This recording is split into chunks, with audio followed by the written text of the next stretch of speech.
Good evening. The hour of 7 p.m. having arrived, I will call to order this regular meeting of the Keene City Council. This meeting is being broadcast live on the City of Keene YouTube channel and Spectrum Channel 1302.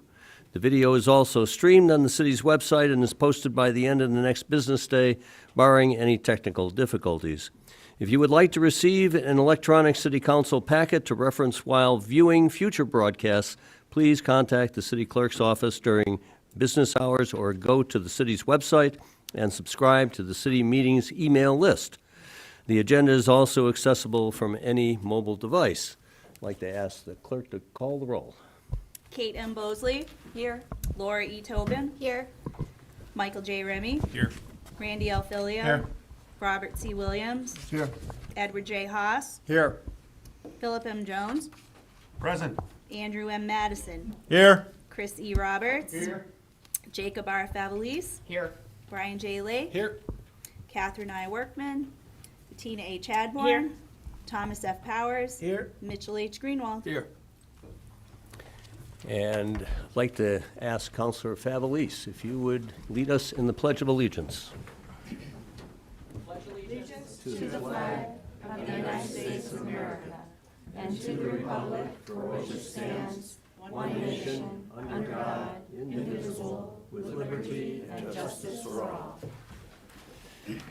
Thank you.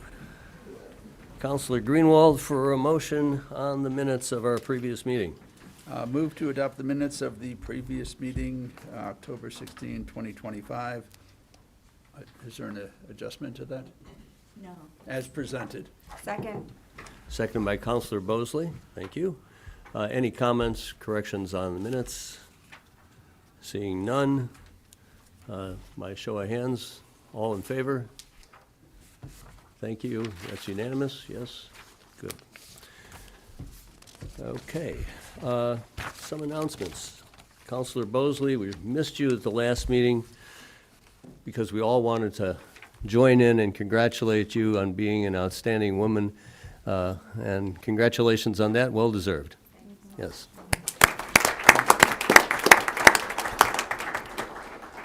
In case anybody didn't notice, a few people in the community apparently, but the municipal general elections this week occurred.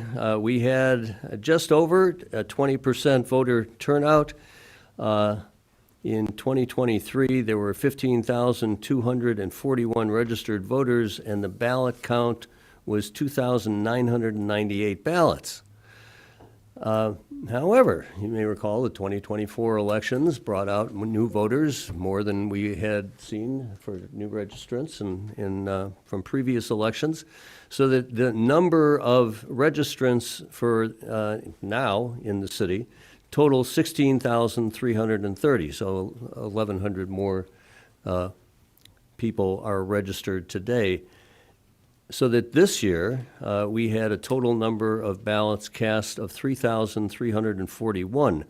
Don't know if that's a high point, but it clearly exceeds by 350 votes what we had 2 years ago. So read the numbers in a variety of ways. I think that we had a bigger turnout is a success. And the success of our elections really goes to the city clerk and her staff and the team that they assemble for our elections. That number of people is around 100 volunteers and elected officials that staff the 5 voting wards. And to them, I just want to say thank you. This seemed like a very smooth process. I think people were well greeted, and the lines, as I saw them, were very efficient in handling this larger number of voters. So we owe you a great deal of thanks and appreciation for all your efforts. And please pass that on to Heather and Kathleen and your staff that worked so hard on this. Thank you.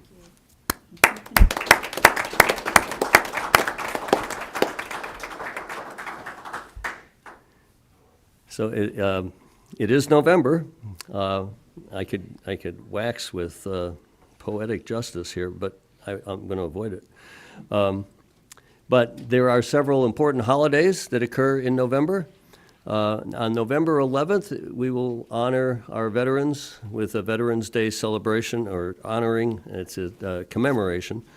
That will take place at the Veterans Memorial at the Recreation Center at 11 o'clock. Chris Roberts will be representing the city at that ceremony, so thank you, Councilor Roberts, for being present, and I know that that's a special day for you in addition. We have, late in the month, the Thanksgiving holiday. It's going to cause some adjustments to our calendar, so do look out for like the MSFI meeting and the Finance Operations Personnel Committee for adjustments to the regular calendar for that fourth week in November. And then to add to your schedules, the annual Kiwanis tree lighting is going to be held on November 28th, starting at 5 p.m. on Central Square. I'd also like to remind you of two upcoming City Council goal workshops. The first is a progress update regarding current goals on Monday, November 17th. That will begin at 6 p.m. and will take place at the City Library in Cohen Hall, which is the room on the second floor above Heberton. And the second workshop will be held on Monday, December 1st at 6 p.m., again, back in Cohen Hall, and that will be to consider amendments and additions to the council goals. So a couple extra meetings for us. And I believe that brings us to some presentations, and I'd like to ask if Christopher Simons would join us, and I think it's pretty obvious where you worked in the past.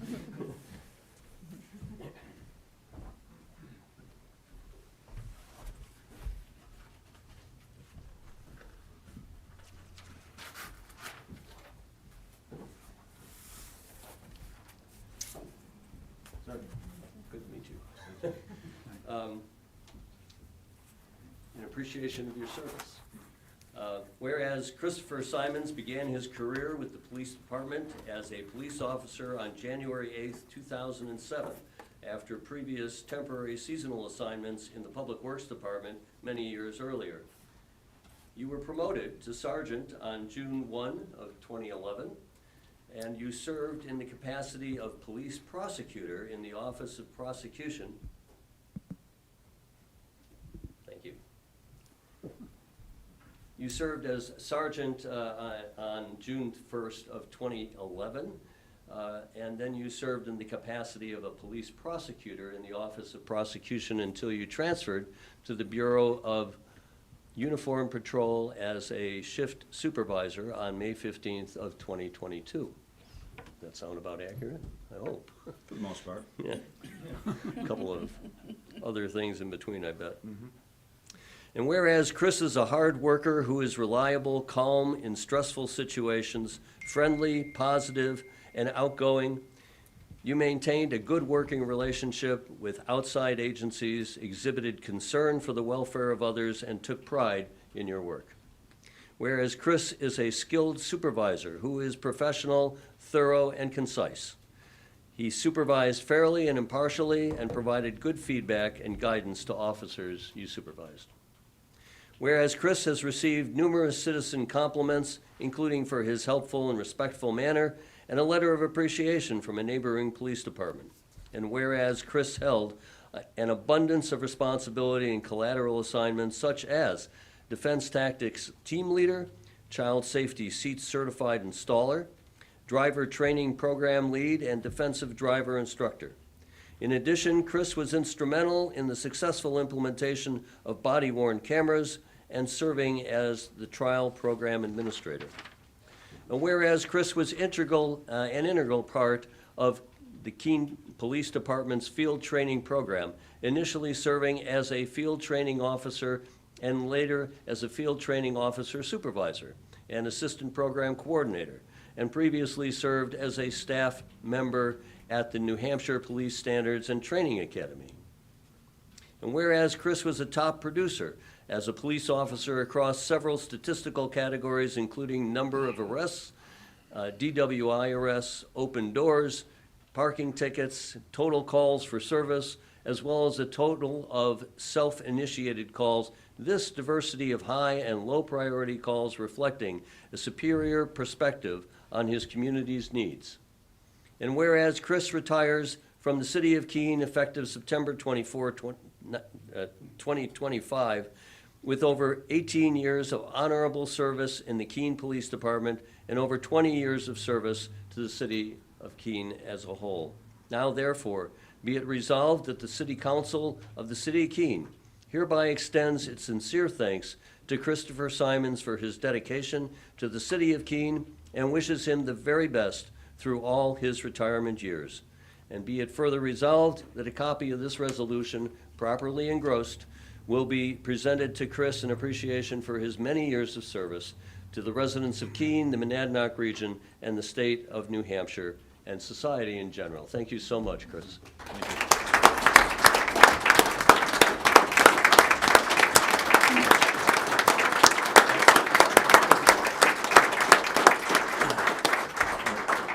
you care to add some words, you're welcome to it. Words would be thank you to for the support from my fellow officers, always supported by the city council, city manager, attorneys, things of that nature. So appreciate it, but I'm glad to be done and moving on to my next adventure. So thank you. Best wishes. Yeah, thank you. Thank you.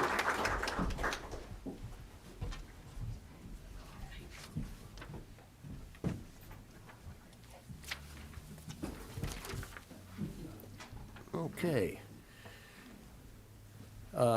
We're moving on to a public hearing, and I'd like to first consider that Councilor Greenwald, you have in your packets that there's a note from Councilor Greenwald indicating that he has a conflict of interest as he's expressed to us. I'd like to recognize you, Counselor, to just explain that, your conflict, and then we'll ask the council. Very briefly, just in the interest of transparency, I own a property that could be impacted by the ordinance that is going to be discussed, and I'm sure that the other 14 can handle it without me. Thank you. I'd like to ask if there is any objection to Councilor Greenwald recusing himself on this, from this hearing. Seeing none, Councilor, if you'd, I've been advised that we need to ask you to join the audience. All the way out? Yeah, I asked that question. Like I didn't anticipate that.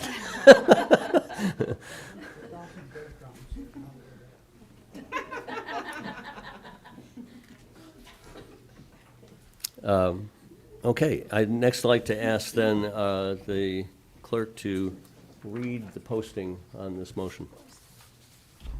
And notice is hereby given that a public hearing will be held before the Keene City Council relative to Ordinance O 2025-29 relating to cross-site access exceptions from parking lot pavement setbacks. Petitioner, City of Keene Community Development Department, proposes to amend Section 9.4.2A of the LDC to create an exception to the parking lot pavement setback requirement to allow for cross-site access drive aisles across property lines. Per order of the Mayor and City Council this second day of October 2025.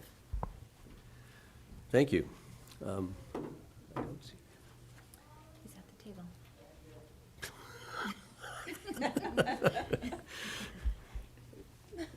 Evan, would you please introduce yourself? Certainly, Mr. Mayor. Evan Clements, Planner and Deputy Zoning Administrator. I'll keep this extremely brief. This is a very common sense change to the parking lot regulations within the Land Development Code. It's to allow for as described, cross-site access where shopping plazas, for example, in many cases are actually cut up into multiple lots, and in some cases, having vehicular traffic move from one plaza to another without having to enter the public right-of-way is just a beneficial way for a development pattern. It reduces the amount of vehicle trips on public roads. It's more convenient for customers, and it exists all throughout the city, so this change is just a way to allow it for new developments and existing developments to reconfigure in ways that better suit their needs. I'd be happy to answer any questions at this time. And I'd like to invite counselors, if you do have questions, please direct them to the chair. And seeing none, I mean, this, and just for the public's interest, this comes to the council through the joint committee of the planning board and the planning licenses and development committee of the council, so it's had some visibility and hearing prior, because we, as a council, we referred it first to the joint committee. So I won't be surprised that we've seen this before, had the opportunity to vet it. Thank you. If there are members of the public that wish to speak on this matter, just show of hands. Anybody wishing to speak at this public hearing?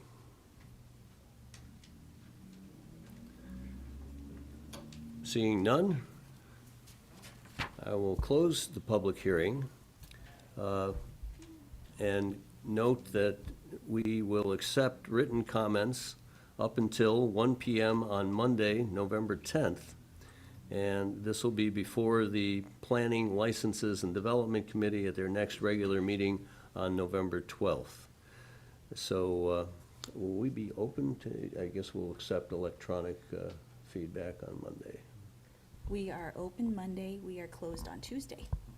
And that's when the ceremony, of course, it's taking place on Tuesday. Yes. I'm just not going to be there, and I zapped it. Of course, the 11th hour of the 11th day of the 11th month. Okay, hearing is closed, and we'll move on to our next item, which is confirmation of appointments. No, it's first, yes, it is. Okay, very good. Would the clerk please note? And this you, evening, we Counselor. have the confirmation of Robert Hom to serve as a regular voting member on the Congregate Living and Social Services Licensing Board, and that would be for a term to expire December 31, 2027. And I'd like to recognize Counselor Greenwald for a motion. Move to confirm the nomination. Second. Seconded by Counselor Tobin. Any comments on Counselor Haas? Yeah, thank you, Your Honor. I'd just like to point out that Mr. Hom has, I've come to know him over the past couple of years, and he has a great sense of balance between the needs of the community, needs of the social services, and will be a great addition to this board. So I commend him highly for it, and I hope you all vote for him. Thank you. Seeing no further comments, would the clerk please call the roll? Counselor Bosley? Yes. Counselor Tobin? Yes. Counselor Remy? Yes. Counselor Filia? Yes. Counselor Williams? Yes. Counselor Haas? Yes? Counselor Jones? Yes. Counselor Madison? Yes. Counselor Roberts? Yes. Counselor Favelis? Yes. Counselor Lake? Yes. Counselor Chadbourne? Yes. Counselor Powers? Yes. Counselor Greenwald? Yes. Motion carries unanimously. Mr. Hom is in the audience. You just want to wave in case, I can't imagine people don't recognize you, but thank you for your service. I'm glad to be of service. We now move to communications, and would the clerk please go through these couple items? And our first communication is from Mike Pappas, and he is submitting a petition on behalf of Magnolia Way residents who are requesting the discontinuance and removal of a sidewalk on the northerly side of Magnolia Way. And we'll refer this communication to the Municipal Services, Facilities, and Infrastructure Committee. One more. And next, we have a communication from Frederick B. Parcells. Mr. Parcells is inquiring relating to police department handling of motor vehicle incidents on state-maintained roads, believing there may be a conflict with the Urban Compact Agreement. And this letter is part of a series of communications back with the city manager.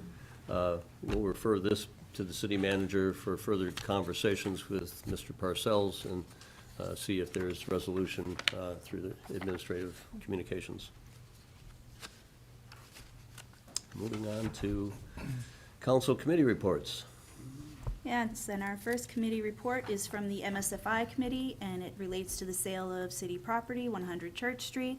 And on a vote of 0 to 5, the Municipal Services, Facilities, and Infrastructure Committee failed to recommend that the city manager be authorized to do all things necessary to negotiate and execute the sale of 100 Church Street. Councilor Greenwell? Thank you, Your Honor.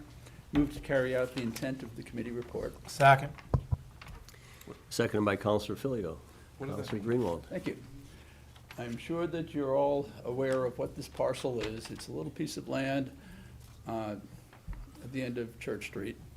The MSFI committee has had a lot of discussion about it. Came to us originally to the council that the finance committee recommended the sale. They're only out for the money. And it made a lot of sense, too. But we did also hear from abutters and the neighbors. Council Williams and I agreed that the neighbors needed to have a voice in the matter, so it was referred to the MSFI committee. I think we spent 3 meetings talking about it, at least. And we listened to the neighbors, and we listened to the abutters, the abutters who wanted to purchase the property. And I think it started to become obvious that the neighborhood really did want to keep this land and needed some time to pull together a plan to make it attractive and make it safe. It also came out that if there were safety concerns, as the abutters were concerned, they could put up a fence, they could put up lights, they could do all manner of things to keep individuals off their property. So after the MSFI committee heard and listened, they felt that not selling it would allow the group to work with the city to come up with a plan to maintain it into the future. Once it's sold, it's gone. This way, at least they have an opportunity. So I want to make it very clear what the committee was saying. It came to us as a vote to authorize the sale. The motion was to authorize the sale. The vote was unanimous to not. So to support the committee recommendation would be to not sell it. So if you say that you're in favor, this is kind of like the keynote vote. To keep the land, say yes. If you want to sell it, say no. Did I get that right? That's right. No.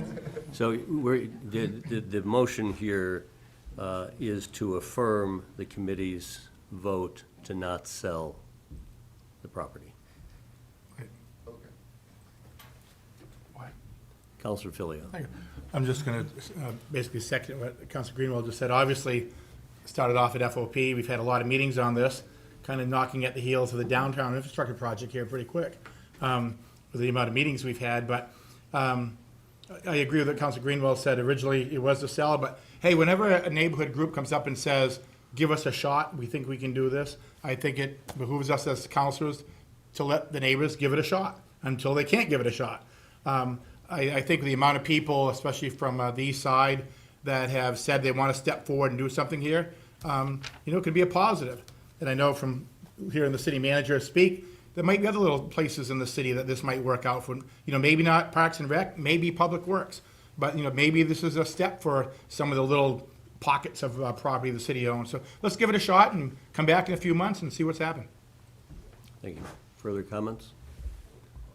Counselor Remy. Can I just ask for a roll call? Thank you. Because I'm still confused on why confirming a no vote is a yes and no. Because they didn't vote, they didn't pass a motion, they just didn't vote for something. Oh. Our city attorney would like to address. Yeah, just pipe in on that, I question. appreciate that. The motion at committee was in the positive to allow the city manager to be authorized to sell the property.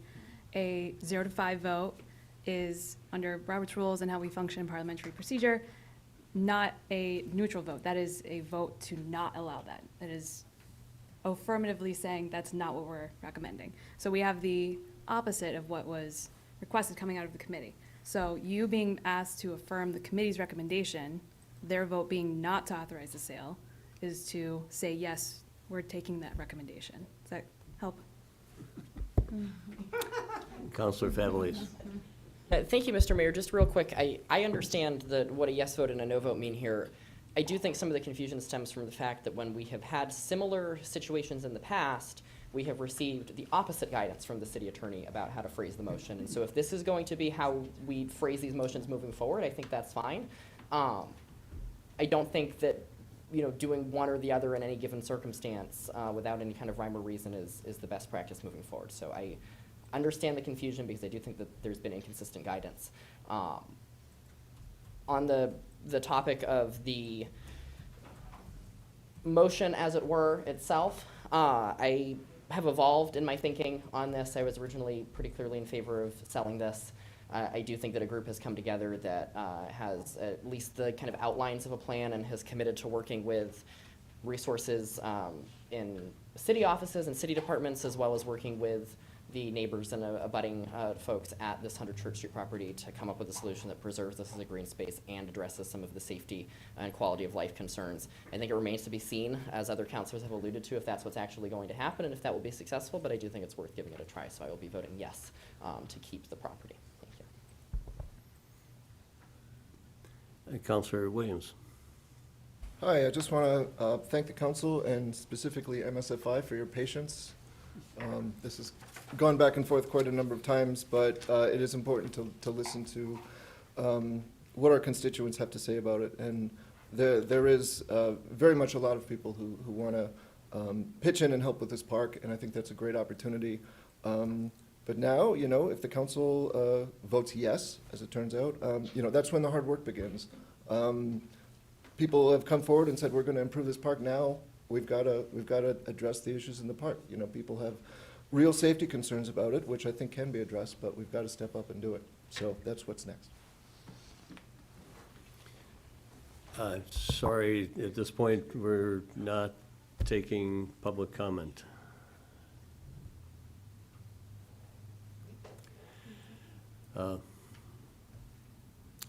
And just to explain, sir, the opportunity for public comment is through the committees, and at the council meeting, we take the committee's recommendations and act on them. And that's our protocol. Okay.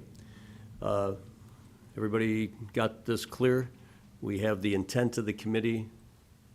We are affirming the intent of the committee with a yes vote. If you wish to see the property sold, you would vote no. So, a roll call has been requested. Counselor Bosley? Yes. Counselor Tobin? Yes. Counselor Remy? No. Counselor Filio? Yes. Counselor Williams? Yes.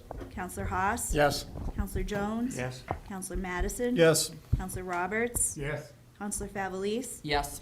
Counselor Lake? Yes. Counselor Chadbourne? Yes. Counselor Powers? Yes. Counselor Greenwald? Yes. Motion carries 13-1. Moving on to second item.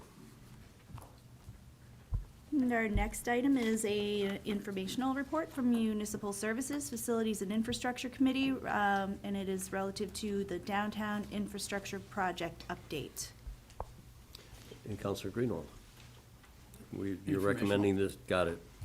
Recommending this as informational, and it is so noted. It's a good report, so take a look at that. See you next month. And it does explain some of the controversy that we ran into on the bidding. Okay, Item 3. And next, we have an MSFI report relative to the execution of an agreement to attach city lighting to private property. And on a vote of 5 to 0, the Municipal Services, Facilities, and Infrastructure Committee recommends the city manager be authorized to do all things necessary to negotiate and execute revocable license agreements with the owners of parcel 575012 at the location of Margaritas and parcel 575057 at the location of Local Burger for attachment of city-owned and maintained lighting systems to privately owned buildings. Counselor Greenwald for a motion. Thank you. Move to carry out the intent of the committee report. Second. Seconded by Counselor Filio. Counselor Greenwald. Thank you. This lighting is something of a preview of the downtown project almost.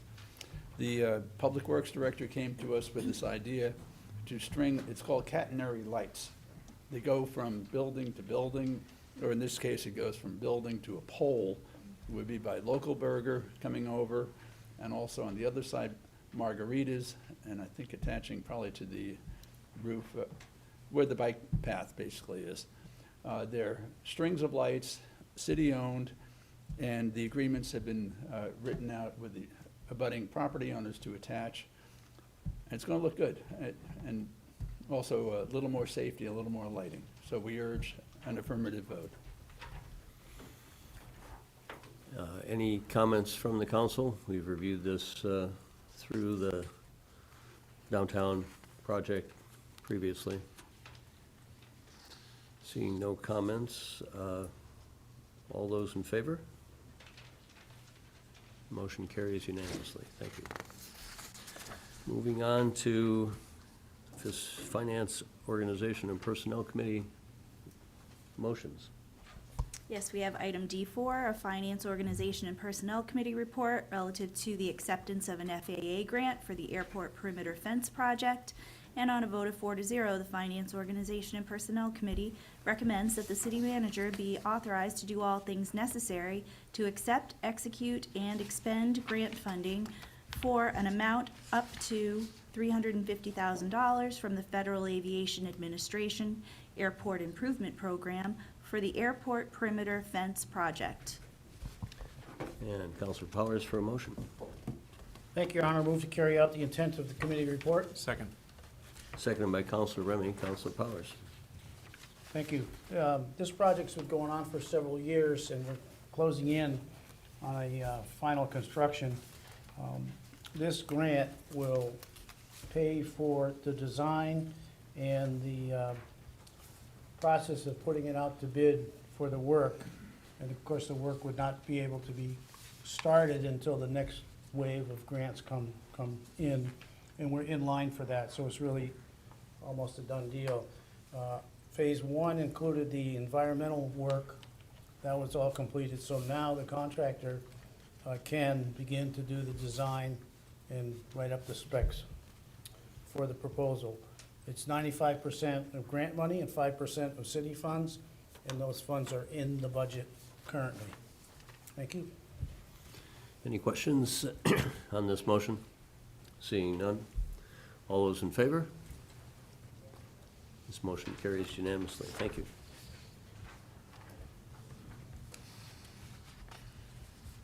And now we move on to D5, a Finance, Organization, and Personnel Committee report relative to a 2025 Homeland Security grant for local hazmat training. And on a vote of 4 to 0, the Finance, Organization, and Personnel Committee recommends that the city manager be authorized to do all things necessary to accept and expend the 2025 Homeland Security Grant Program Local Hazmat Training Award. Counselor Powers for the motion. Thank you, Your Honor. Move to carry out the intent of the committee report. Second. Seconded by Counselor Remy. This is $15,833. It comes through the state agencies. In this case, it's the fire marshal's office that is managing it. It is federal funds. It is something that's done, well, it's applied for every year by the city of Keene. And in almost every case, we receive a significant amount of money to continue training on a, right here in town. We don't have to travel. Working with the equipment we have, with new equipment, and being prepared for just about any hazardous materials type of situation that may occur, and they do occur. In this case, there's no city match required, it's just the people being there to do the work. So recommend you accept this. Thank you. Thank you. Any questions, comments? Okay, seeing none, show of hands, all in favor? Motion carries unanimously. Thank you. Moving to D6. And this is a Finance, Organization, and Personnel Committee report relating to the acceptance of donations for the Goose Pond Pedestrian Bridge Project. And on a vote of 4-0, the Finance, Organization, and Personnel Committee recommends that the city manager be authorized to do all things necessary to accept and expend donations from Savings Bank of Walpole up to the amount of $10,000 and donations from the public up to $20,000 for the construction of the Goose Pond Pedestrian Bridge Project. Counselor Powers for a motion. Thank you, Your Honors. Carry out the intent of the committee report. Second. Seconded by Counselor Remy. Counselor Powers for the committee.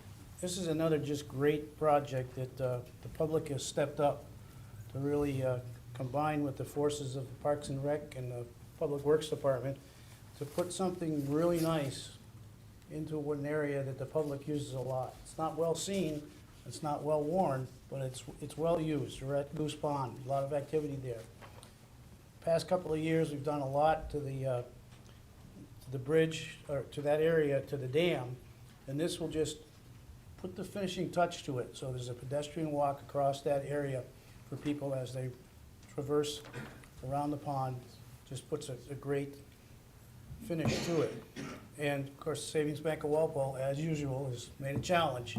So the first 10,000's there, and 2 weeks ago, the donations was around $4,000, and I'm guessing by now it's up further, so it would be $20,000 to make this project work. So as long as you accept and authorize the manager to take action, please do. And Counselor Williams, then, yes. I just want to express my appreciation to the Goose Pond Stewardship Committee, which is part of the Conservation Commission, for, well, all the work they do at Goose Pond, but specifically making this happen. Thank you. I also want to thank the Goose Pond, as the chair of the Conservation Commission, I want to thank the Goose Pond Stewardship Committee for making this happen. That area has been historically kind of treacherous to walk across because it's the spillway for the dam. So when the dam's full, there's water flowing through that, and you've got to walk through, sometimes up to an inch of water. But there's another way you can help. This Saturday at 9 a.m., they'll be moving the wooden beams to the bridge site, and many hands make light work. So if you're here now or you're listening to this, 9 a.m. at the South Trailhead on East Surrey Road on Saturday, bring a pair of work gloves and good sturdy walking shoes, and should be able to get those beams to the bridge site pretty quickly. So if you don't have the funds to donate, donate some sweat Saturday morning and start your weekend off right. Thank you, Counselor Madison. Seeing no, we do. I'm just Counselor curious. Remy, you going to stand this time? No. Do we have an update on the fundraising? I don't have an updated number. Okay. Kara, do you? Yeah, I'm just curious. yeah. Because you're gonna make up the difference. No, I already did one. I'm not gonna. Kara Fisk-Hennessy, Parks and Recreation Director. We are up to $9,380, including the dollar-for-dollar match from Savings Bank of Walpole. So we're about halfway there. We are still taking donations, and we're really excited just to make this project come to fruition. Thank you. All right. Seeing no further comment, all those in favor? The motion carries unanimously. Thank you.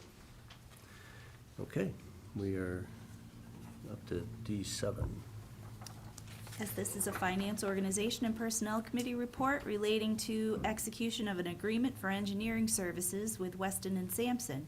And on a vote of 4-0, the Finance, Organization, and Personnel Committee recommends that the city manager be authorized to do all things necessary to execute an agreement with Weston and Sampson for engineering services for the design of the Court Street Water Main Replacement Project for an amount not to exceed $165,000. Counselor Powers for a motion. Thank you, Your Honor. Move to carry out the intent of the committee report. Second. Seconded by Counselor Remy.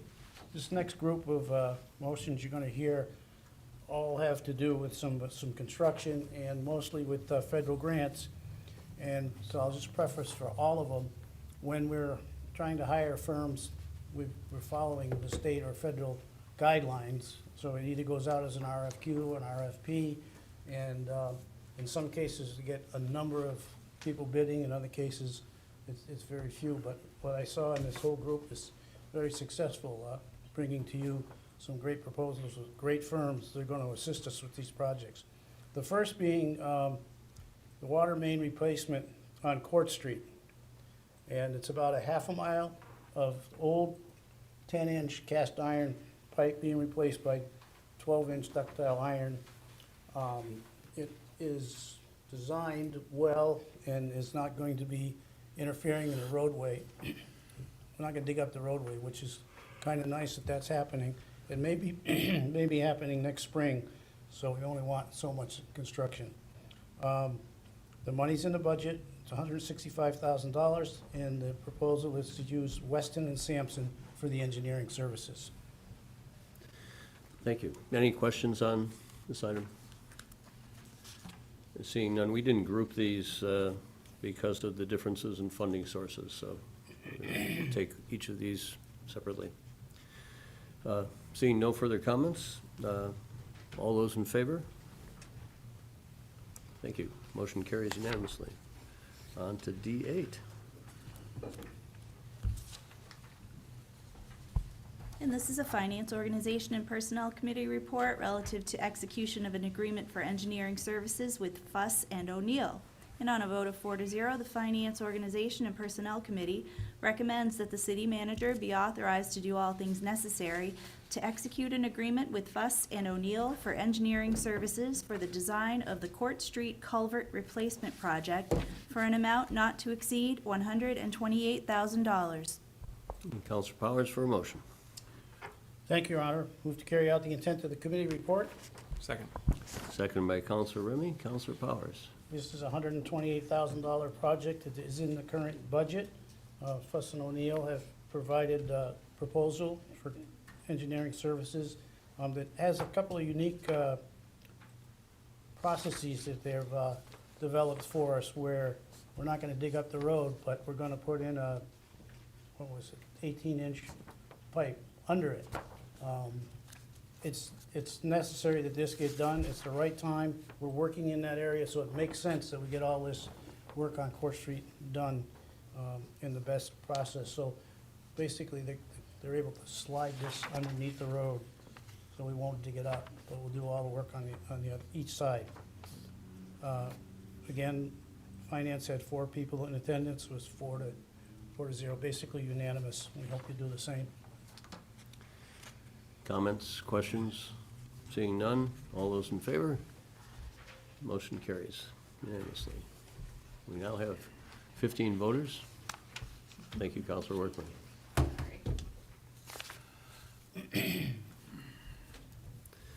On to D8, D10, D9. D9. Yeah.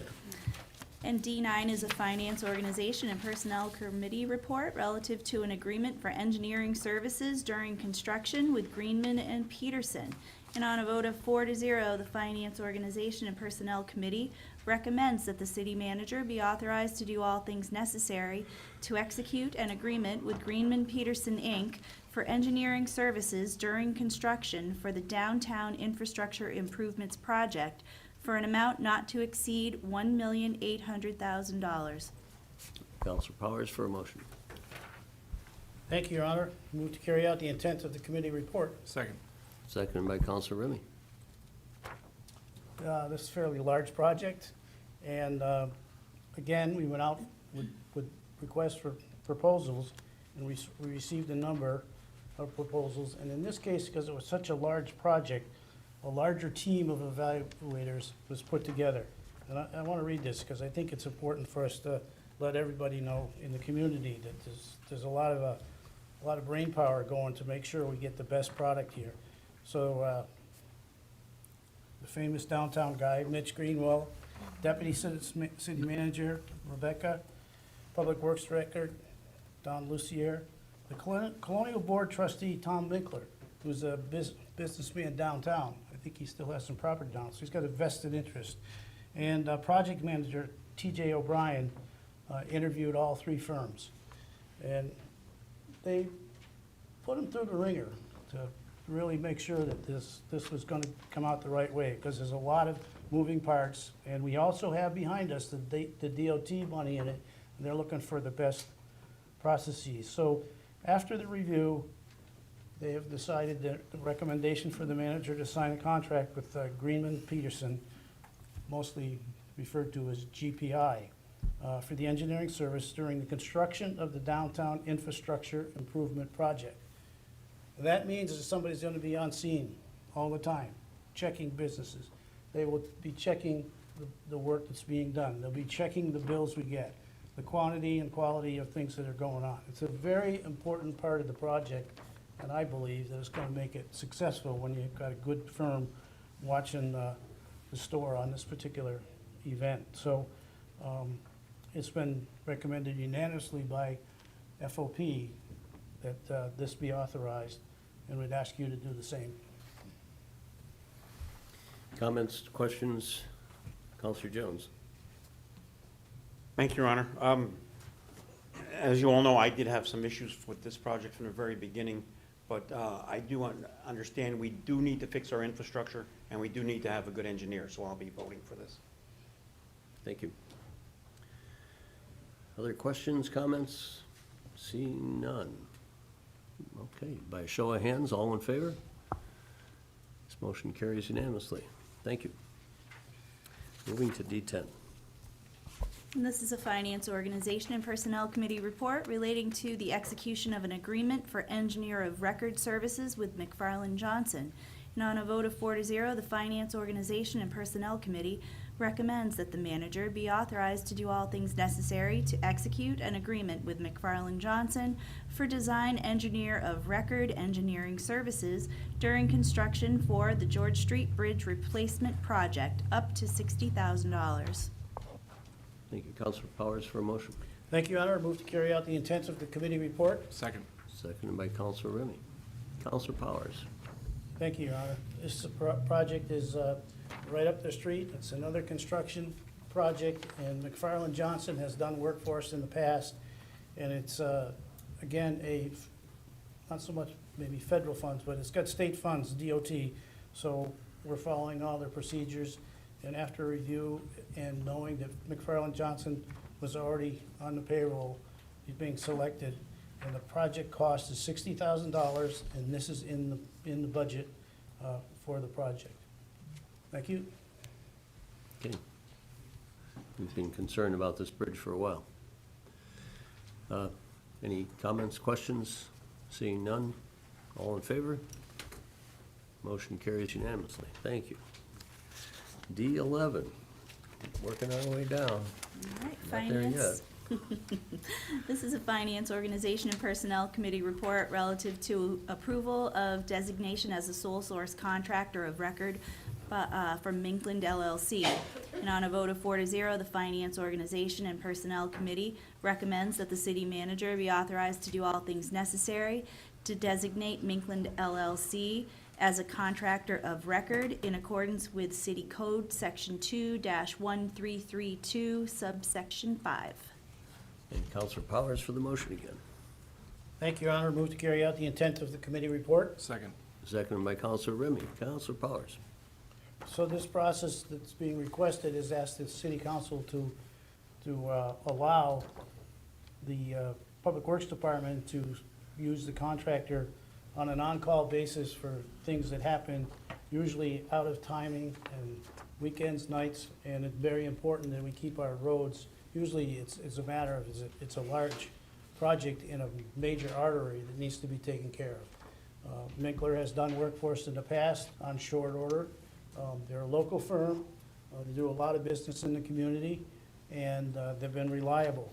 Their quotations to the Public Works Department to make this recommendation have been checked. There's a standard book that's got quantities, et cetera, and price-wise. So what's been submitted to Public Works has been checked, and this is a reasonable amount of money, and these projects will be on an on-call basis And it's really the best way to do business to ensure that the roads are taken care of fairly quickly. We wouldn't really want to go to bid every time we had a situation like this. So Finance recommends that this be approved. We hope you do that. Thank you. And comments or questions on this item? Seeing none, all those in favor? This motion carries unanimously as well. On to D12. And this is a Finance Organization and Personnel Committee report relative to authorization to borrow NHDES loan funds for the replacement of 2 existing galvanized water services. And on a vote of 4 to 0, the Finance Organization and Personnel Committee recommends that the city manager be authorized to do all things necessary to negotiate and execute agreements with the owners of properties served by 2 existing galvanized water services for the purposes of financing the replacement of private water services. The payment plans shall not exceed 10 years with an annual interest rate equal to the CWSRF loan rate in effect at the time. And further, on a vote of 4 to 0, the Finance Organization and Personnel Committee recommends that the city manager be authorized to do all things necessary to apply for, accept, and expend NHDES CWSRF funds for the replacement of 2 existing galvanized water services. Counselor Powers? Thank you, Your Honor. Move to carry out the intent of the committee report, and I think Second. this will take 2 votes, if I'm Yes, reading it is. correctly. Right, very good. Uh, First, why don't we, Okay, Like that. I'll second both. okay, all right.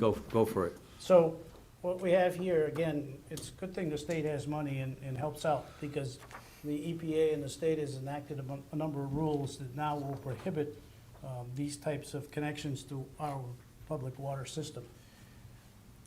In our case, there's only 2 service laterals left in the city that need to be addressed, and it can be fairly expensive. It happens to be they're the last 2 houses on East Surrey Road that have city water. So we're taking care of that situation, but you can't expect the homeowner to pay it all at once, and you can't expect the city to go through all that expense. So this agreement has been developed between the state and all kinds of municipality situations whereby your first action, or your first part of this, is to approve an agreement with the 2 owners that they would be able to have this work done, and then they would pay it in their water payments. And then the second is that we'd be able to accept the money from the state. Recommend that this be approved. And again, this is a project that can get done fairly quickly once all the paperwork is done. Thank you. And for the public, CWSRF stands for Clean Water State Revolving Fund. Okay, we have that motion. Seeing no questions or concerns, all those in favor? Motion carries unanimously. Thank you. Moving to D13. And this is a Finance Organization and Personnel Committee report relating to the reallocation of NHDES CWSRF loan funds from the sewer main lining program to the sewer manhole lining program. And on a vote of 4 to 0, the Finance Organization and Personnel Committee recommends that the manager be authorized to do all things necessary to amend the NHDES Clean Water State Revolving Fund agreements to reallocate the remaining available funds in the NHDES CWSRF sewer main lining program to the NHDES CWSRF sewer manhole lining program in an amount not to exceed $130,000. Counselor Powers. Thank you, Your Honor.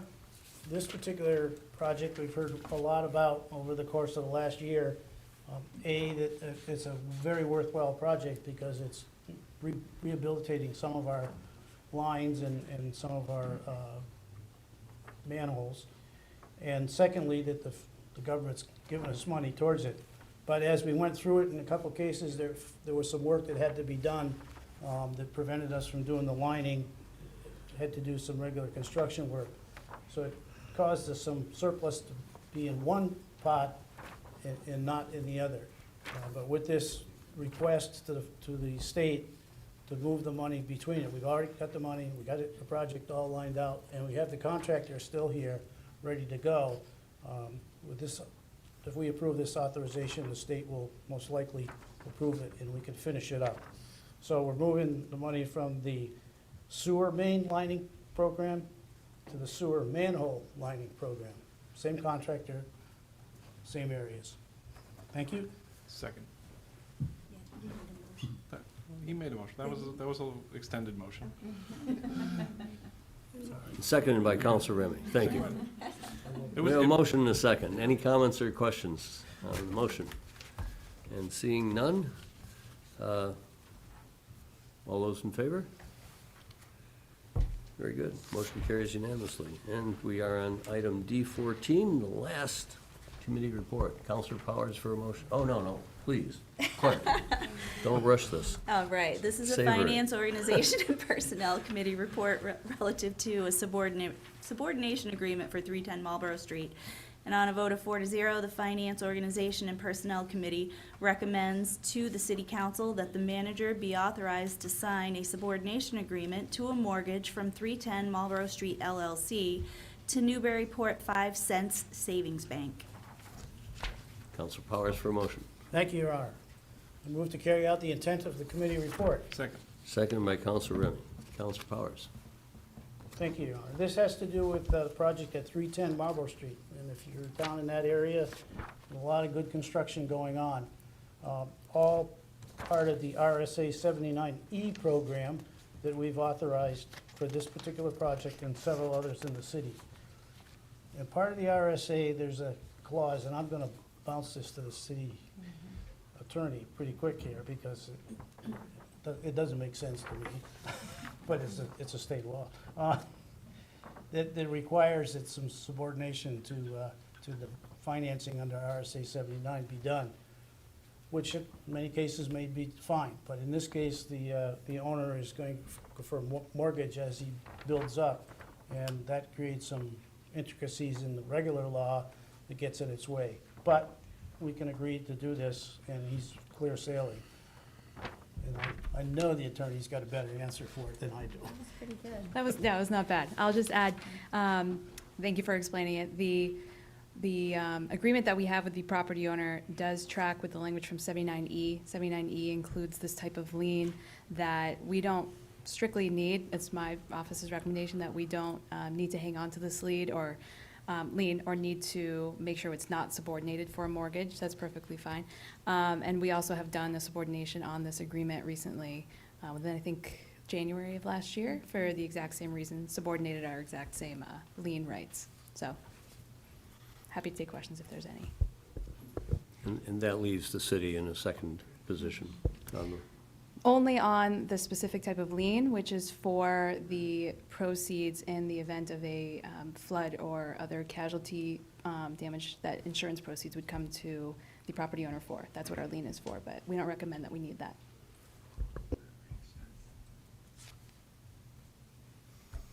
Okay. Any questions on this one? All those in favor? Motion carries unanimously. We move on to a report from our city manager. Thank you. Lots of updates for you this evening. The first is the fire that we had this morning at 20 Elliott Street. And if you saw your emails later this afternoon, there was a very detailed press release put out by our deputy, Greg Seymour. Gives much more detail than what I'm going to, but this morning, a significant structure fire occurred at a residence on Elliott Street. The incident began at approximately 8:30 a.m. Shortly thereafter, the fire department issued a mayday when 3 of our firefighters became trapped on the second floor. All 3 firefighters were transported immediately to Cheshire Medical Center, and at this time, they are in stable condition, and even right now, they have been released, and so they are all 3 home now. They did suffer some burn injuries, and one of our firefighters had some smoke inhalation. This incident underscores the importance of many things, but the importance of training, the importance of high-quality protective gear. It would have been a very different message to you this evening had they not been in that protective gear, and really on how we manage these fires. The cause of the fire is currently under investigation, and the fire department is understandably shaken up. I know I was on scene with them today, and they're very professional. They're all doing their jobs, but you can just feel the emotion. And I want to acknowledge the professionalism and resilience that they have shown throughout the day. I also want to acknowledge retired Fire Chief Mark Howard, who called me after he heard the Mayday, and he got to the hospital faster than I did. Not surprising. But he then helped the chief and the deputy in whatever role that he could today, and so I really appreciated that.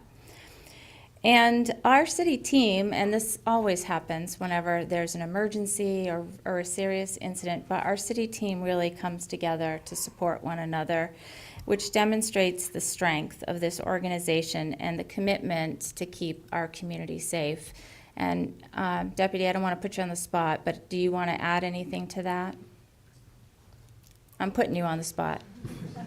You don't have to, but since you're here. I want to let you know that both of our chiefs, police and fire, are at the Crystal Knock ceremony tonight. Greg Seymour, Deputy Fire Chief. Sorry, I don't have anything prepared. I apologize. I'm going to be very careful on how I say it, so I don't look like a fool up here. But yes, today it was very fast-moving. Our crews were quickly inundated by fire conditions that we weren't prepared for. High winds, building construction, and the fire having some lead time on us put us at a disadvantage. What we don't know in those areas of town, any area of town, is who occupies those buildings, right? Whether they're college students, elderly, or people who organize. We always assume someone's in the building. So our crews, doing what they do, dove in, searched first floor, second floor for any occupants that they could find. Thankfully, they didn't find any, and thankfully they were able to do their jobs and rescue themselves and each other. And we're able to, our guys are really good at pivoting and doing multiple things. We're able to take other guys off of other parts of the fire to treat them as paramedics and get them to the hospital, which, once again, very, very proud of how aggressive our guys are, how they handled themselves before and after. And I have no doubt that they'll handle themselves the same way tomorrow, because that's what they do. So, Thank you, Deputy. yeah, thank you. Could Yeah. just, Deputy, just before we, thank you for an update, thank the manager. What other departments responded in cooperation? Departments, a lot. Anywhere from Winchendon North to Brattleboro, Vermont. I think we had a total of 70 mutual aid fire departments, 70 mutual aid firefighters on the scene. So we had about 105 firefighters working. On the scene? Yeah. Yeah. I observed some of those that were there, Brattleboro, Surrey. Yeah. And just, I guess the point is, sometimes we question our relationship with surrounding towns, and it was impressive, the number of towns that responded.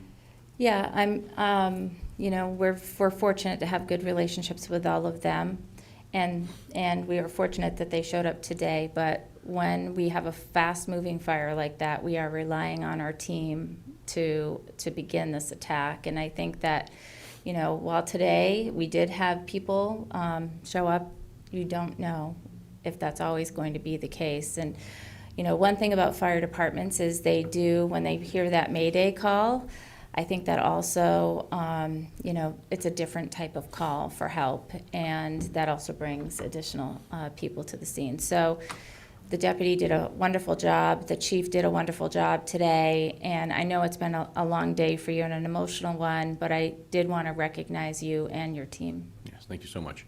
And just to reiterate to your point, the majority of Maydays and bad things that happen in the first 10 minutes.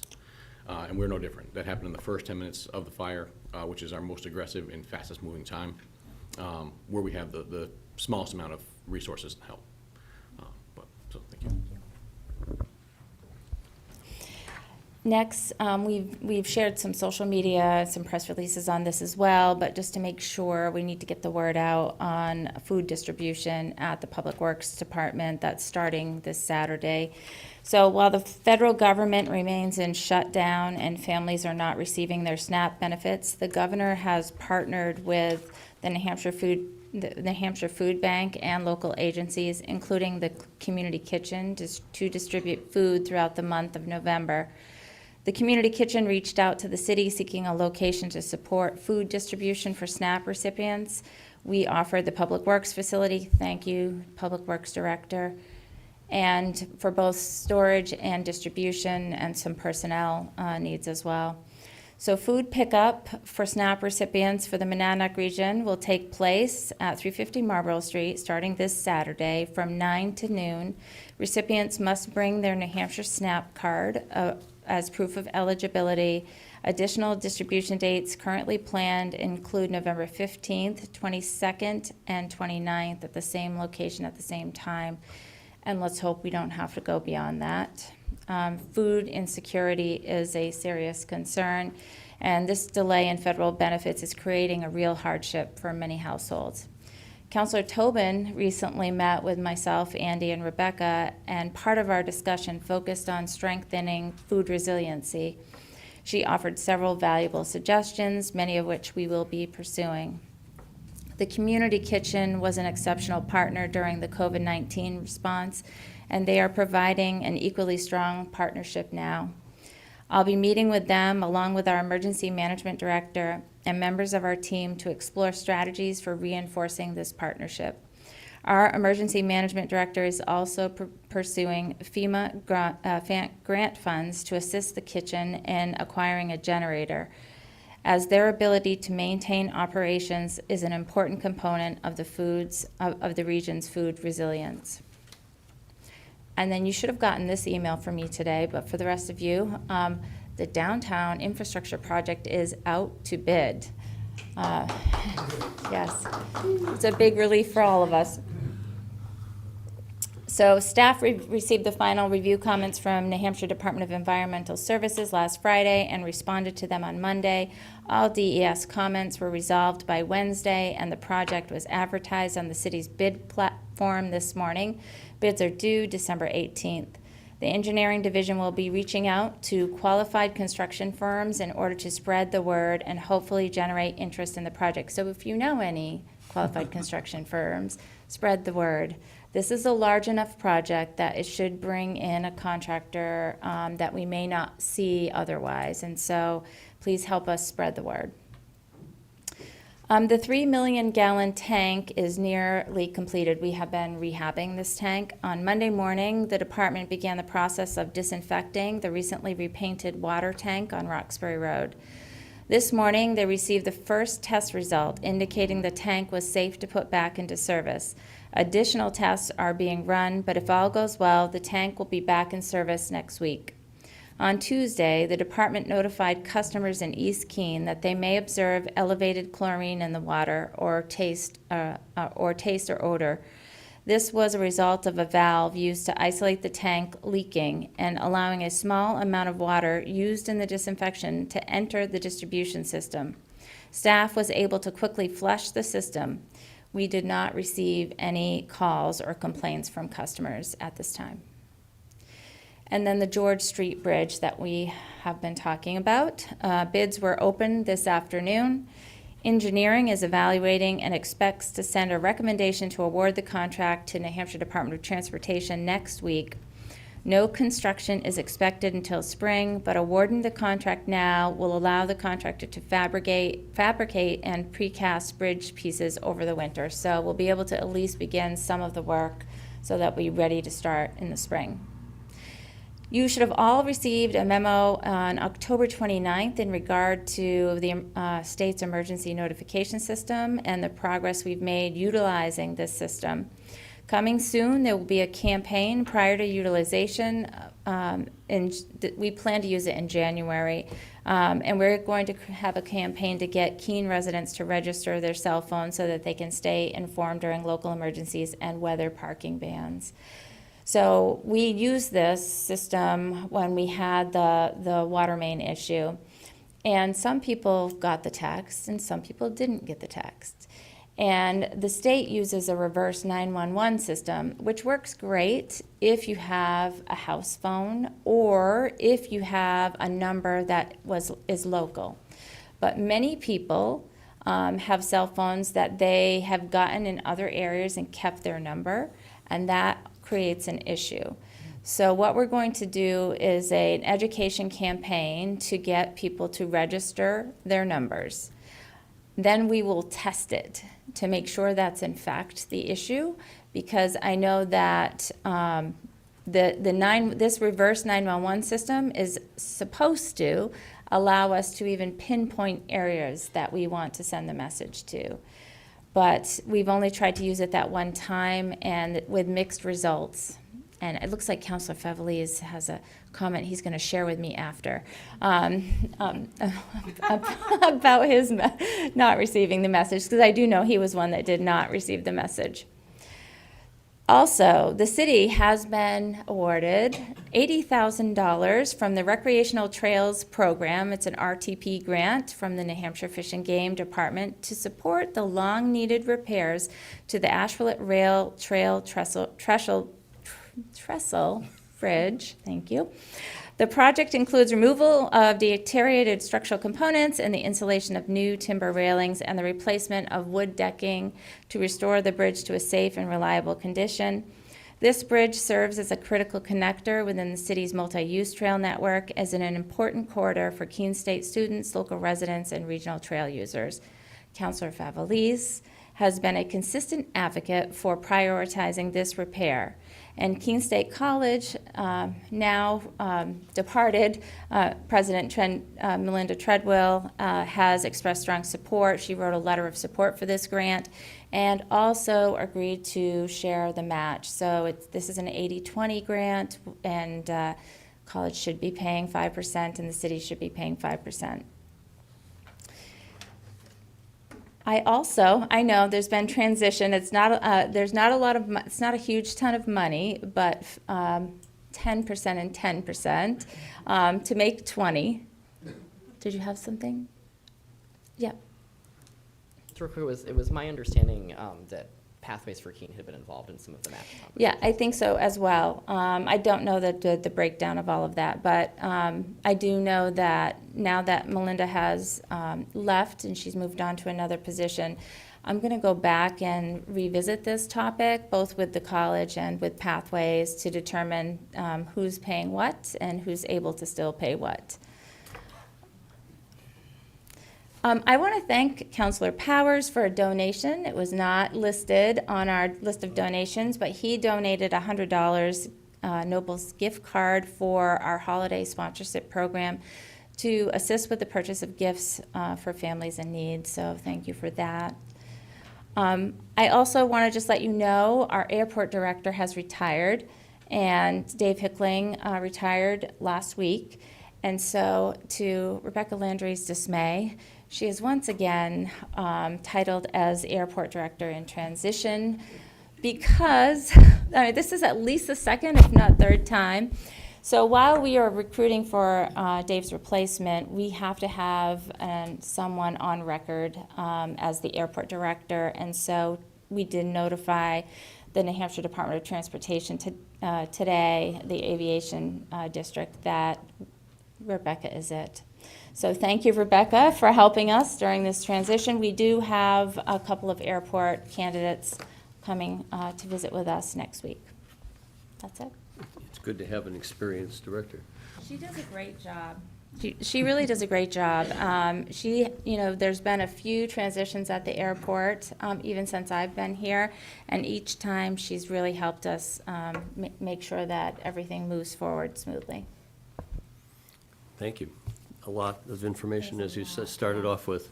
And to Officer Seymour and the rest of us, I was at a hospital event just before this, and the concern in the room for the Mayday call and the response that was needed to support the fire personnel, it was palpable that people felt that that was a community issue and that they all, it was just a nice community response to the concern for the safety of our officers. So, yeah, it's not just affected our city and the team. I think it's affected people in the community and respect and for your service. So thank you. All right, we're moving on.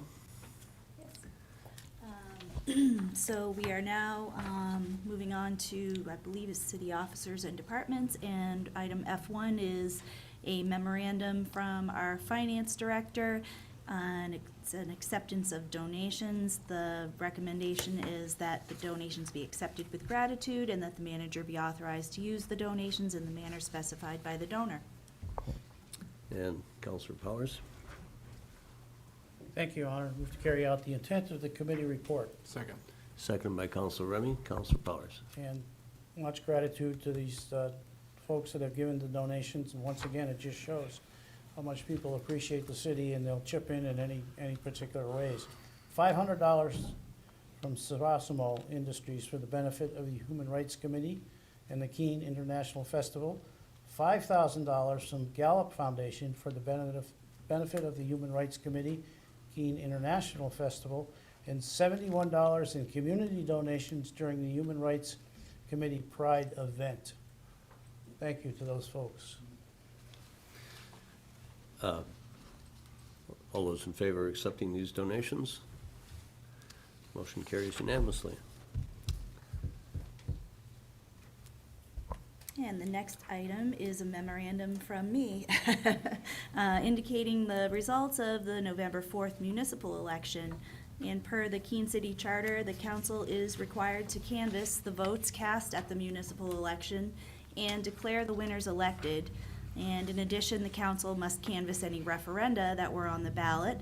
And as you know, this election had 2 ballot questions for the voters' consideration, one related to the prohibition of Keno and the other related to the authorization of social districts.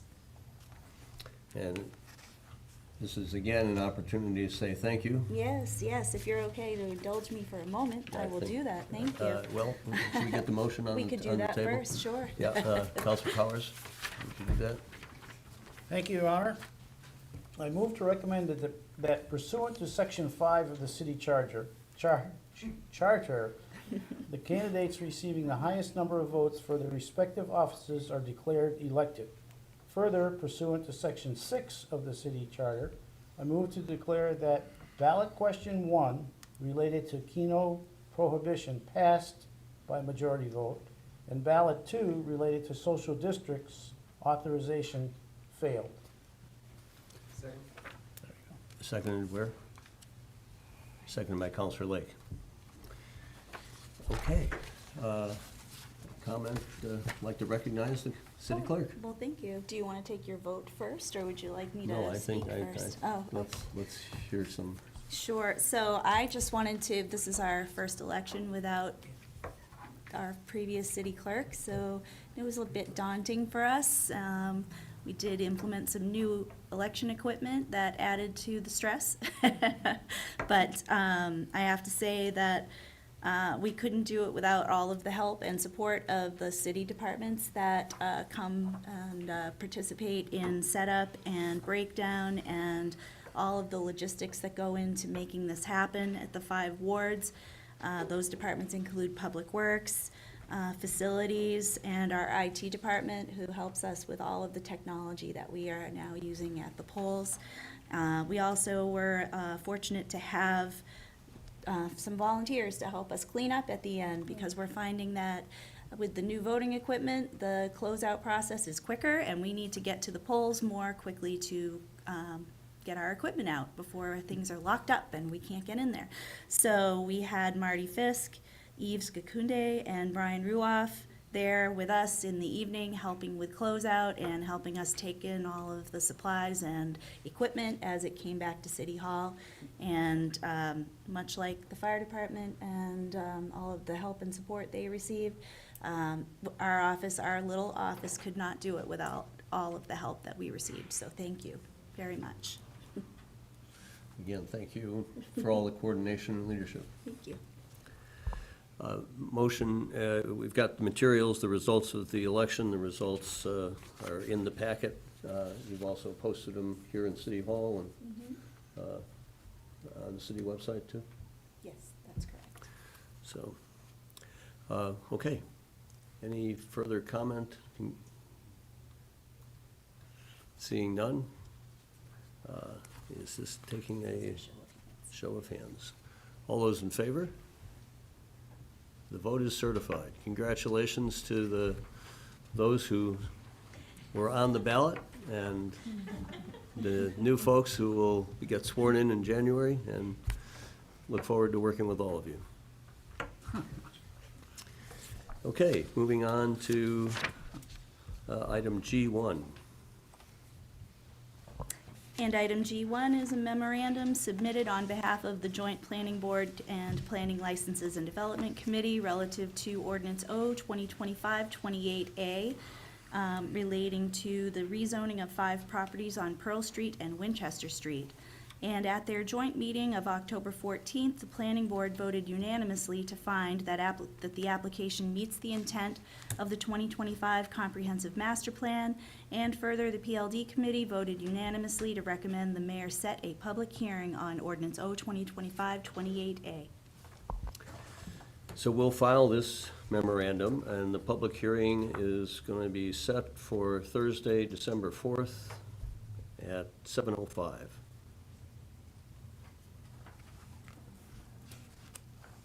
Moving on to G2. And this is a further memorandum on behalf of the Joint Planning Board PLD Committee relative to Ordinance O 2025-34A, relating to a zone change for 6 properties on Maple Ave and Route 12. And at their meeting of October 14th, the Planning Board voted unanimously to find the ordinance consistent with the 2025 Comprehensive Master Plan. And further, the PLD Committee voted unanimously to recommend the mayor set a public hearing on Ordinance O 2025-34A. We'll file this memorandum as well, and the setting of this hearing will be in advance of the previous one on December 4th, 2025 at 7 p.m. Moving on to ordinances for the first reading. And this is a memorandum from our Human Resources Director, and with it, we have a Ordinance O 2025-32 relating to class allocation, and the recommendation is that this be referred to the Finance, Organization, and Personnel Committee. And we will do just that. Moving on to ordinances for the second reading. And we have before us an MSFI committee report relating to rules for the operation of bicycles, Ordinance O 2025-33B. And on a vote of 4 to 1, the Municipal Services, Facilities, and Infrastructure Committee recommends the adoption of Ordinance O 2025-33B. And we have before us Ordinance O 2025-33B, an ordinance relating to the rules for operation of bicycles. And I'd recognize Counselor Greenwald for the motion. Thank you, Your Honor.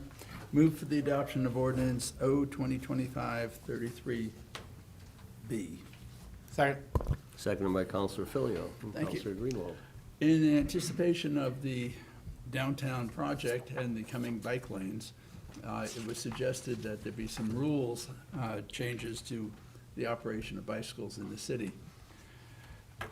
Most of the rules and regulations about bicycles are spelled out in a state RSA. So what you have before you are five items that came forth from the Bicycle Pedestrian Path Committee, and also discussion at MSFI regarding the hope for safe operations downtown. I think that there's a great awareness that it will come down to personal responsibility, how people operate their bicycles downtown. But nonetheless, it should be in ordinances, and that's what you have in front of you. One of the issues that has come up is the operation of the electric bicycles and electric scooters. And the discussion at MSFI came out with is that the motor should not be engaged in any of these electric devices when being ridden downtown on the bike lanes. Obviously, it's going to be very difficult to actually monitor whether it is or isn't, but I think a statement needs to be made. You should not have the motor engaged. You can pedal these things like a normal bicycle, and hopefully responsible people will react as such. Came out of MSFI with a recommendation of a 10-mile-an-hour maximum speed limit. But one of the things that folks spoke to me about at the polls was maybe 10 is a little too much. So for the purpose of quick discussion, and this doesn't have to be lengthy, I want to propose an amendment to change the 10 to 8 miles per hour. Second. Oh, thank you. I got seconds. That's great. And just to speak very briefly to that, realizing that monitoring with a radar gun is not going to happen, but it just makes a different statement, I think, saying 8 instead of 10. 2 digits, you know, maybe it's just meaningless anyway, but it's my hope that we could put it through at 8. And if not, let's just do it quickly.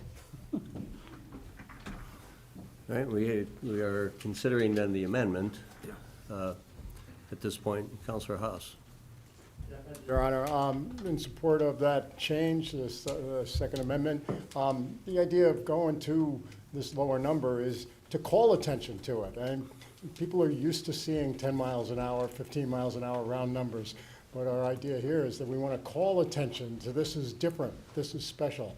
So the number 8 will sometimes make that awareness happen. So thank you for proposing that change. Any further comment? Councilor Williams. These are separated bike lanes. People are not riding bikes in the middle of pedestrians. I think 10 miles an hour is a reasonable speed, and 8 is a little low. Any further comments? Councilor Roberts. Yes, Your Honor, I agree with the 10, because when you're saying it 8 miles per hour, a lot of people will be able to run faster than what these bikes will be able to go in the bike lane. We did do that experiment. It is possible to ride at 8 miles per hour. It's possible to try to ride at 6, but 8 was a very possible number. I guess if I offer just a personal reflection, but one that I too have heard at doorways over the last couple of years.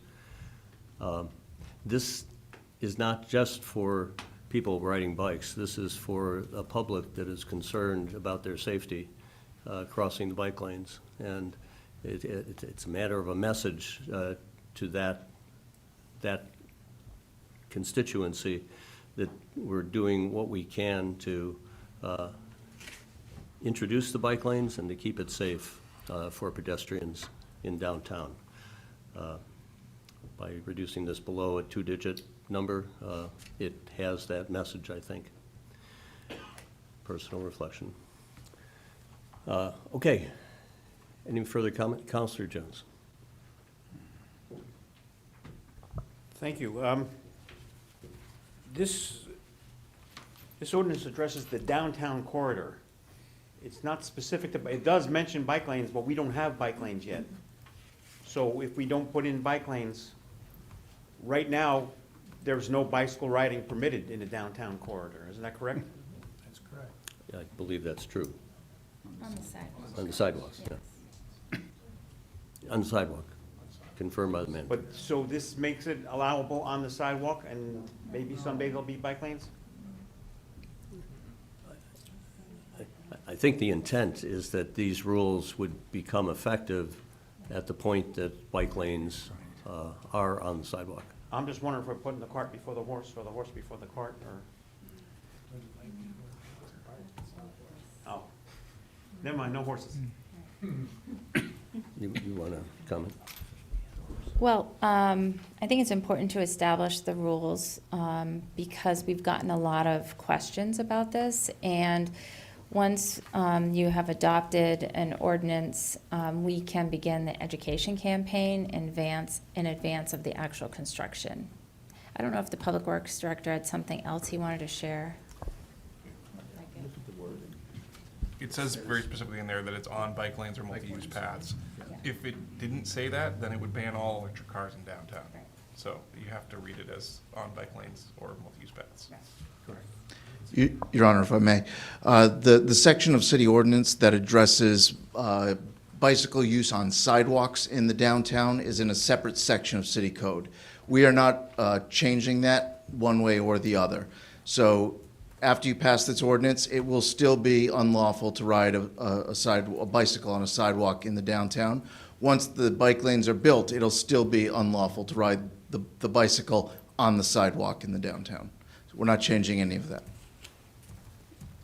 Thanks for that clarification. Counselor Filio. Thank you. Neither speed is going to be enforceable, but an unenforceable 8 is better than an unenforceable 10.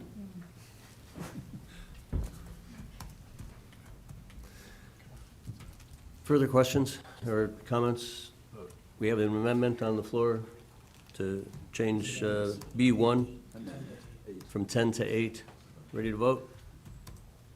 All those in favor of the amendment? Keep your hands up. This is going to be a close one. 1, 2, 3, 4, 5, 6, 7, 8. All those opposed to the amendment? And that is 7. Amendment carries. Back to the main motion. Any further conversation, debate? Councilor Haas. Yeah, thank you, Your Honor. That we changed to 8, I'm pleased with that. I was against this bait up until that point. But there's education that needs to be done. We're calling these bike lanes, and that confuses them with every other bike lane that might exist anywhere, be it on the trails, be it on shallows on the roadways. These are very unique things. At one point, we had started to refer to them as sidewalk bike lanes, or there were some other names floating around to them. This is a very, very unique situation. The way this is arranged as truly just expanded sidewalk. It's more sidewalk. It's sidewalk where bikes are permitted. It's not a protected bike lane that's separated from travel. It's more like a sidewalk place. But given that we've taken the one step, let's get on with this and let's work on a great education campaign. But in the future, we need to think about what these things really are. They're sidewalks. They're not just protected bike lanes. Thank you. Councilor Favlis. Thank you, Mr. Mayor. Just before I get into the merits, because I was on record saying something earlier, I do want to say that I have spent a little bit of time during this meeting going through our rules of order, and I think that the previous confusion around positive and negative motions was related to ordinances, which are a little bit different in our rules than a committee report is. So I want to just get that additional context out there, right? From the first to complain, I'll be the first to contextualize as well. I will say, to Councilor Haas's point, there was what I would consider to be relatively extended discussion at committee on a couple different occasions about kind of, in part, what Councilor Jones' point was, in part, what I think Councilor Haas's point was, that when we're saying bike lanes in this particular ordinance, we are referring to the new designated areas that are at sidewalk grade that will be put in as part of the downtown infrastructure upgrades. And so I don't anticipate there being, if there is any question in the future about what this was referring to, there are minutes, there is video of us asking this question and having it answered. I will also say that I don't think this ordinance is perfect. I know that enforcement will not be perfect. I know that there are strong feelings in the community on all sides around the bike lanes. We have well past the point of a conversation about the merits of the bike lanes, and I think we need to do the best that we can to regulate these, knowing that they are going to be a part of the downtown infrastructure project once it's completed. So I'll be voting yes tonight and encourage all my colleagues to do the same thing. Thank you. I think that added some good context. Thanks. Councilor Williams. Well, first of all, these are bike lanes, not sidewalks. Everybody campaigned for bike lanes, not sidewalks. We told the people they were bike lanes, not sidewalks. We're protecting them like bike lanes. You know, there's dividers between the sidewalk and the bike lane. Pedestrians should not be wandering through the bike lane. They have a responsibility to be careful here too. I'm really concerned about the electric motor bit. That is a very novel idea that I'm not aware has been tried anywhere before. It's trying to address a problem that we don't really know we have, and it's doing it in a very sloppy way, I think. Because, you know, it effectively bans a number of types of vehicles from using those lanes. Cargo bikes, you know, if we want people to go get groceries with their cargo bikes, they're gonna need a little electric assist when they pedal. That's a normal thing. Bikes with parents and children, you know, I used to bike my kid around and he was pretty heavy. Little power assist is helpful. Do we want to send parents with their children out into the traffic lane? Is that safer? Is that really increasing safety? I don't think it is. Hoverboards. If you think of those not the Back to the Future type hoverboards, but the kind that you know, they have two wheels on the side and a flat piece in the middle, and essentially we're outlawing those. So if a kid gets a hoverboard for his, 13th birthday or whatever, we've decided to make it illegal for him to use it downtown without any real reason behind that, except that we're afraid of bike lanes or we're afraid of electric bikes. I think that's really overbroad. This is tough to enforce. When things are difficult to enforce, they tend to only be enforced against certain people, which I think is a risk. And we've designed these lanes to be safe infrastructure, and instead we're sending people out into the street. That's really not a good idea. I'm concerned about the effect this will have on businesses. I've looked into what it would take to start a bike share business in Keene, New Hampshire. The only way it would really be economical is if you could rent electric bikes. But we put this through, nobody's going to be renting electric bikes, and that's where the revenue is. So that's a whole kind of business that's no longer possible because of this. So what I would recommend is that people vote no against this, and we can bring it back again based on the BIPAC committee's recommendations, and I would say let's do that in the next council. So let's kill it now, try again. Councillor Jones, then Councillor Tobin, Filio. Thank you, Your Honor. In 464B,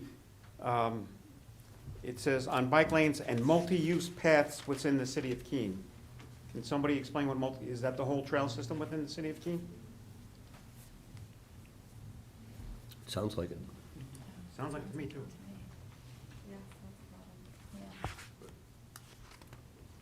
I think it's, Don was shaking his head no, but it does sound like it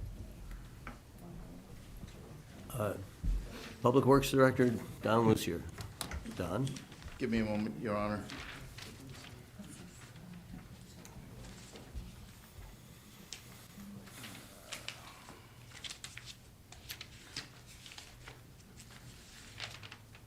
Sorry, Your Honor, I don't have a copy of the ordinance in front of me, but I believe that the preamble, the introductory paragraph talks about within the downtown core zoning district. Okay. Yes. So that would be the bike lanes, or the multi-use paths, meaning the Cheshire Rail Trail. Thank you.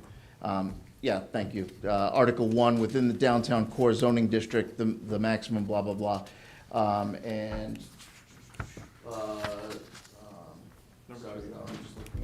Item 5, within the downtown core zoning district, bicycles and other personal devices shall be parked. So throughout here, we're talking about this applying to within the downtown core zoning district. The downtown core zoning district is essentially the downtown project. So it would affect the bike lanes to the extent of Railroad Square and Gilboa Ave, but not throughout the entire network. That was the intention. I think Councillor Jones, you want to follow? I'm okay with that intention, but I think there should be some clarity in the verbiage. We need everyone except for 3. 3 and 4 don't have it.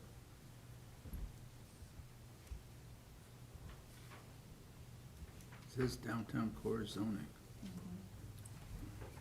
in 1, 2, and 5, it says it, number 3 and 4 don't. So you can't travel in the opposite direction of traffic, and you can't leave them in a way to obstruct public use anywhere. Everything else is downtown core only.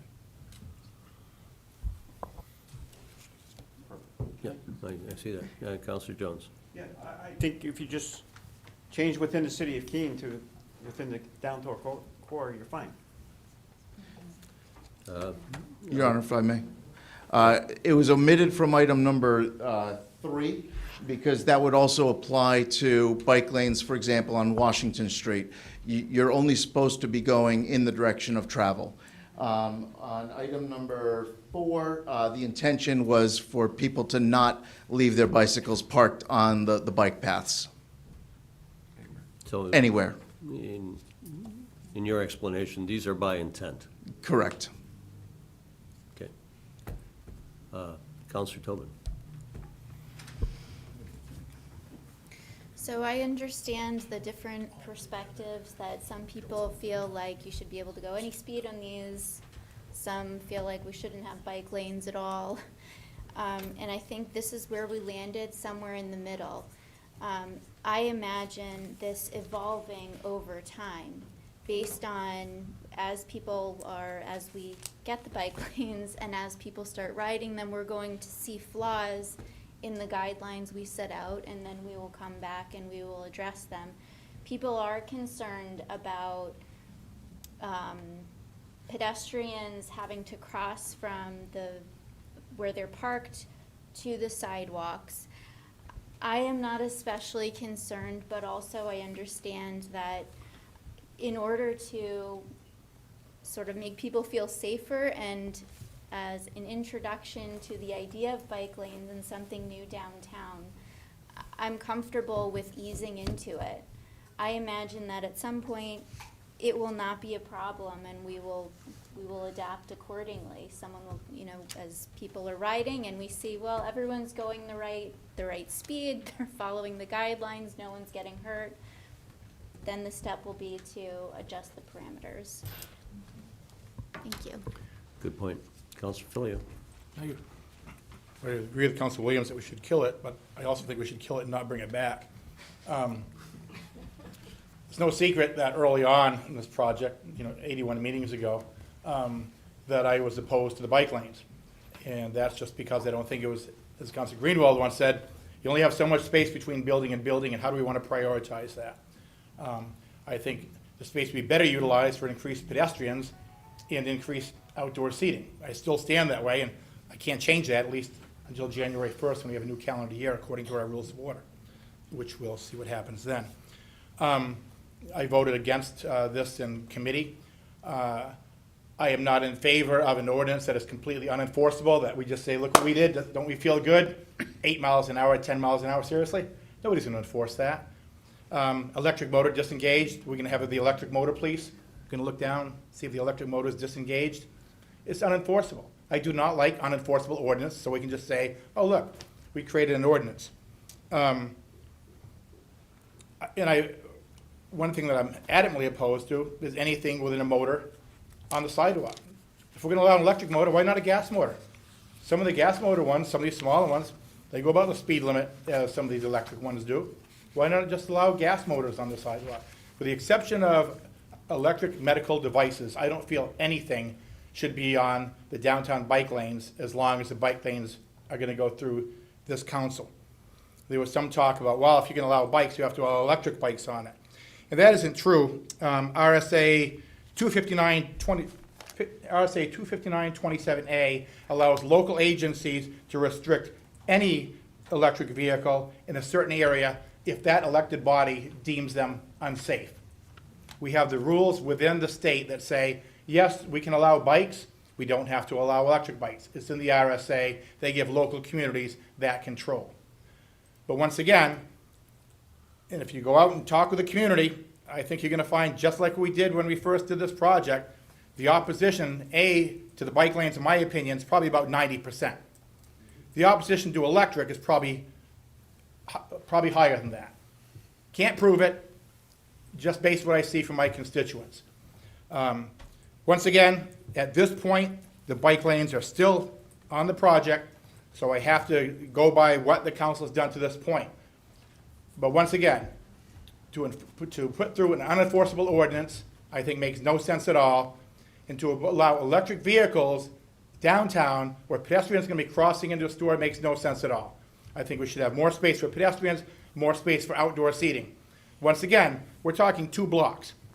We've spent years working on these bike trails. You can come into Keene from either direction, all 4 directions, and be within 1 block of a business. Now, I know at all the meetings that we had, we talked about big cities and let's get the bike trails in, let's get the electric bikes in. We're talking 1 block. Go anywhere in the world and say, if we create a bike system for you and you can get within 1 block of any business, would you be happy? Damn right they would be. And that's what we're talking about. We're basically talking about a 2-block area. And most of us, when we drive, we park in a parking lot and have to walk the extra block anyhow. So, once again, the bike lanes at this point are still on the project.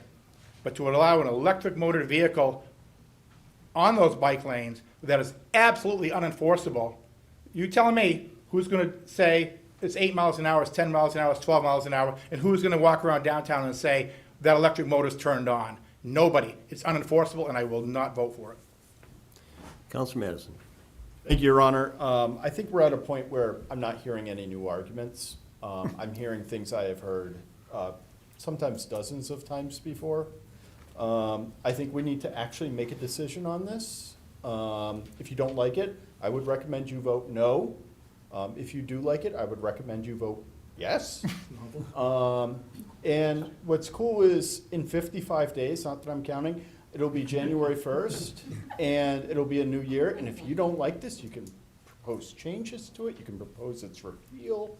All that being said, I call the question. Thank you. Question's been called. This is going to take a roll call as a second reading on the motion. And this would be on the C version of an ordinance? Is that correct? Yes? Okay. Counselor Bose? C version because of the amendment. Point of order, just to point out that Councilor Madison's motion did not receive a second, therefore it's not valid. I'll ask for a second. Second. There you go. Now we're in order. I'm just following the rules of order. All right, we got it. Ready?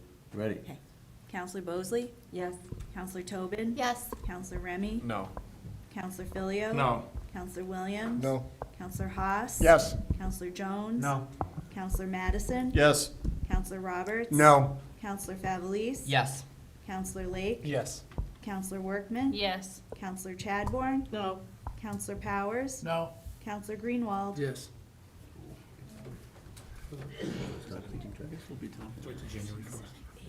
You have 8 yes, 7 no. Sure enough. You're Did we still, you're still sitting. Question? Sorry. Did we just functionally ban handicap scooters on Main Street? I'm sorry. Because they're called out, not B2, I believe, does not clarify that those are not, it says scooters. In the bike lanes. Sorry. Let's recognize a person at a time. If you've got a question, please offer, stand, offer it, and we've got a motion carried 8-7. I suspect we will talk about this again and again. Okay, we are at the point of adjournment. There is a non-public, and I'd like to ask for the motion. Move to go into non-public session to discuss legal matters pursuant to RSA 91A32L and land matters pursuant to RSA 91A32D. Second. Seconded by Counselor Mosley. Roll call. Are you ready? Yes. Counselor Bosley? Yes. Counselor Tobin? Yes. Counselor Remy? Yes. Counselor Filio? Yes. Counselor Williams? Yes. Counselor Haas? Yes. Counselor Jones? Yes. Counselor Madison? Yes. Counselor Roberts? Yes. Counselor Favelis? Yes. Counselor Lake? Yes. Counselor Workman? Yes. Counselor Chadbourne? Yes. Counselor Powers? Yes. Counselor Greenwald? Yeah. All right. We have now moved into non-public session. We have not reached adjournment at this point.